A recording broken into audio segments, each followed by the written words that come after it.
നമ്മൾ പഴം വെച്ചിട്ട് ഒരു ഐസ്ക്രീം പ്രിപ്പയർ ചെയ്യാൻ പോവാണ് കേട്ടോ. അപ്പൊ ആദ്യം നമുക്ക് ഒരു പരീക്ഷണമാണ്. ഈ പഴം ചെറുപഴം മുറിച്ചതാണ്. ഇതൊരു 3 മണിക്കൂർ നമുക്ക് ഫ്രീസറിലോട്ട് വെക്കാം. അപ്പൊ നമുക്ക് ഇതിന് വേണ്ടിയിട്ട് ഫ്രീസ് ചെയ്ത് 4-5 മണിക്കൂർ, 3 മണിക്കൂർ ആയാലും ഫ്രീസ് ചെയ്താൽ മതി. മിനിമം 4-5 മണിക്കൂർ ഫ്രീസ് ചെയ്ത പഴം, പിന്നെ അതിന്റെ മേളിൽ ടോപ്പിംഗ് ഇടാൻ ഡാർക്ക് ചോക്ലേറ്റ്, കൊക്കോ പൗഡർ വേണം, കാഷ്യൂ നട്ട്സ് വേണം, ഹണി വേണം, ഹണി മധുരത്തിന് ഹണി, പിന്നെ വാനില എസൻസ്. അപ്പൊ ഇത്ര ഐറ്റംസ് മിക്സിയിലോട്ട് ആഡ് ചെയ്യാം.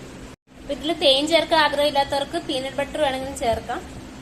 അപ്പൊ ഇത് അടിച്ചപ്പോ ഇങ്ങനെ ആയിട്ടുണ്ട്. ഇതിനി ഒരു പാത്രത്തിലോട്ട് സെറ്റ് ചെയ്ത് അതിന് മേളിൽ കുറച്ച് ഡാർക്ക് ചോക്ലേറ്റ് ഒന്ന് ടോപ്പിംഗ് ആയിട്ട് ഇടാം. എന്നിട്ട് ഫ്രീസറിൽ ഒരു 8 മണിക്കൂർ വെച്ച് കഴിയുമ്പോഴത്തേനും നമ്മുടെ പാലില്ലാത്ത ഗ്ലൂട്ടൻ ഫ്രീ ആയിട്ടുള്ള ഒരു ഐസ്ക്രീം കിട്ടും. നമുക്കൊന്ന് ട്രൈ ചെയ്ത് നോക്കാം.